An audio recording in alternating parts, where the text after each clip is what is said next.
Joined by Utica Comets forward, Mr. Chase Deleo. Chase, just a retrospective here on your career. We'll talk about this year as well. So fans might want to know, I want to know, how does a kid from California end up getting drafted by the Winnipeg Jets and playing in the National Hockey League? So tell us the progress of your career. Normally you wouldn't associate kids in California with playing pro hockey, but you found your way. Yeah, no, it's a great question, and one I'm pretty familiar with getting asked. I think being California, you'd think maybe I'd be more of a surfer or golfer or baseball player, and for whatever reason, don't have any family background in hockey. Just got started playing roller hockey. Figured out it was going to take a lot of time and a lot of practice, and spent a lot of hours at the rink.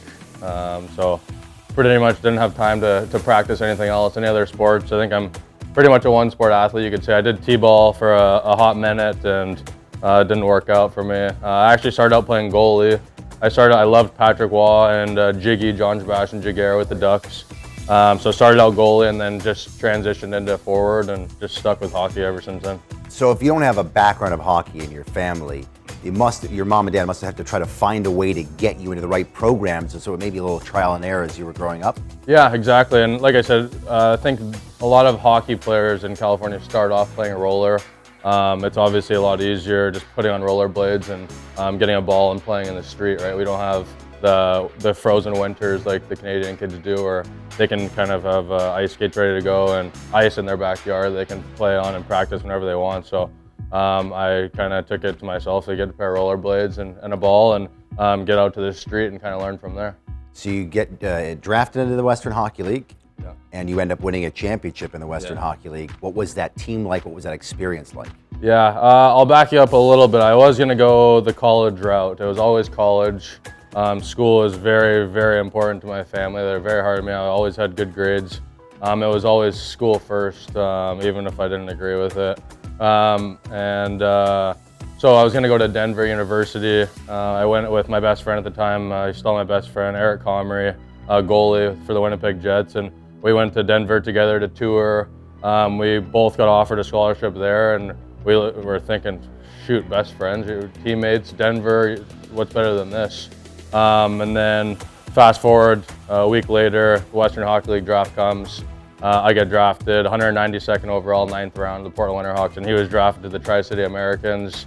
I have a late birthday, so with the way things worked, I was going to go to the National Development Team program for Team USA, went to the top 40 camp there, and then, like I said, with my late birthday, I just thought it made more sense to go to Portland, and at the time they had Ryan Johansson, you don't need a rider. You go down the list, all these guys were NHL All-Stars, NHL Superstars, and for me, that was obviously my goal. Once I decided, my parents kind of just sat back and they were there for support, but overall kind of just let me make my own decision, which I'm grateful for, obviously, and I kind of just wanted to put all my eggs in one basket and do whatever I can to make my dream come true, which is playing the NHL. So you end up drafted by Winnipeg.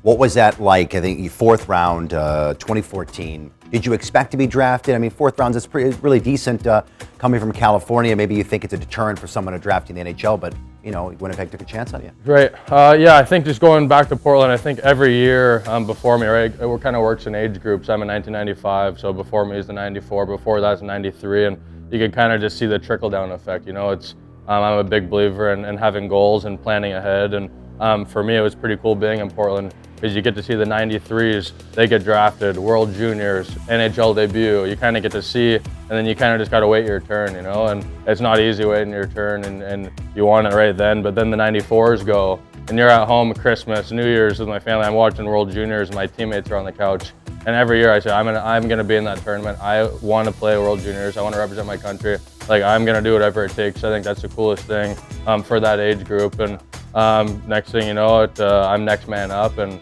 the 95s, it was our time to kind of show that we belong and we're ready. And for me to make that World Juniors team, I don't think that I was expected to make the team.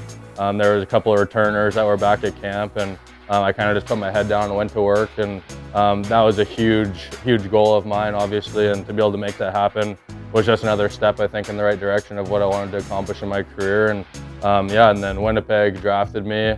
I was at the draft with my family, and obviously hearing our name get called is unbelievable. And when it was Winnipeg, me and my mom kind of looked at each other and we're like, Winnipeg, Winnipeg. We're trying to figure out how far it was from California at the time.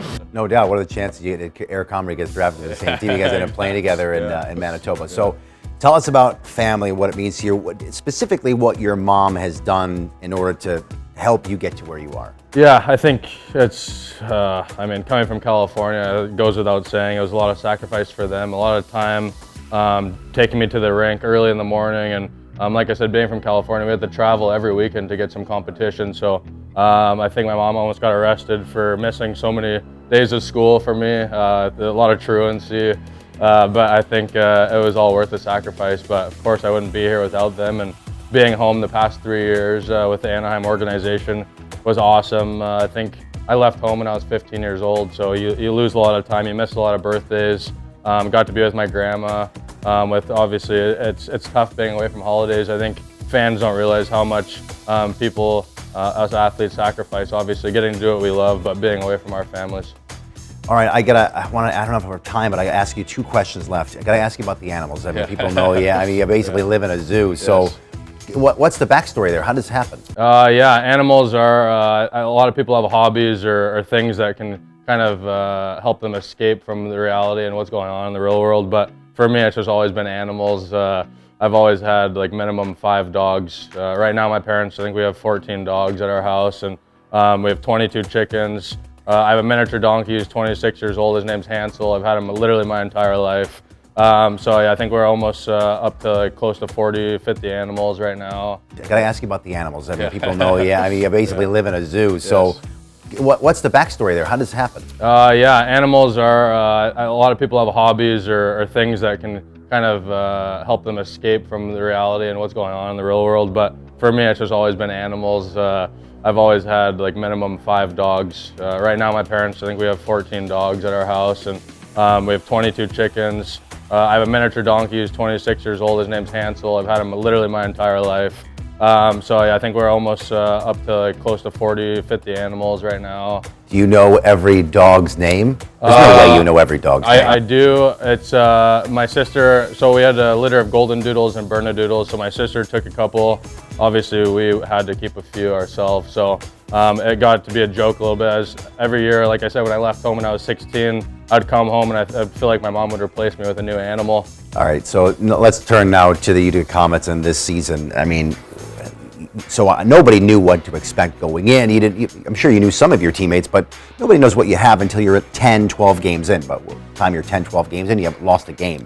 And then you end up going 12-0 to start. That becomes a record. You extend it to 13. Specifically to the game which the Comets broke the record right here on the ice against Charlotte. What was that experience like? Because it seemed to me afterwards in the room, I mean, guys were really jubilant about it. And you don't see that during the regular season very often. Yeah, I think just like I said, I think we had a special group going to Kevin Dineen's house. I think to start off the trip at Lake George, we went on a hike. We just did a little bonding to start the season, and that helps. It goes a long way. I think we talked about that. Really just brings a group together, and I think it's actually kind of funny going into the season. I think almost every game we were behind to start the game. I think we were down at least 1 or 2 goals, sometimes even 3 or 4 goals, and it didn't matter in our locker room. Everybody was still loose. There was no panic.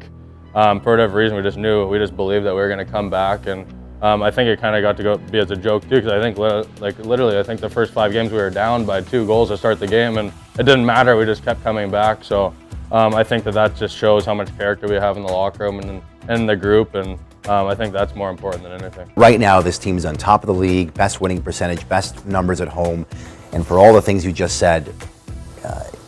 Not asking you to predict the future, but do you have high hopes for this organization, this team, going into the second half of the year? Yeah, absolutely. I think consistency is key. Consistency is everything. One good game doesn't make a career, and sure as hell doesn't make a season. So I think that good teams find a way to win. And like I said, we have a lot of character in that room and in our group. And it's a long season. There's lots of ups and downs, lots of adversity, and we faced a little adversity, I think, in the past few weeks, obviously with COVID and injuries and call-ups, and there's a lot of things that are out of your control. But I think if we just keep controlling what we can control, good things are going to keep following. Well, listen, it's been unbelievable to watch you play, and you're leading the team in points, and it's so fun watching you play with Alex Holtz. The combination, you seem to be getting some chemistry with each other, so we wish you nothing but the best of luck moving forward. And I know that Utica is not it's not California. I know, but you lived in Winnipeg, Yeah, and so I'm used to the cold. We're here for hockey, and we're getting the job done. well done. Thanks for doing this. Thank you, Shai. I appreciate it.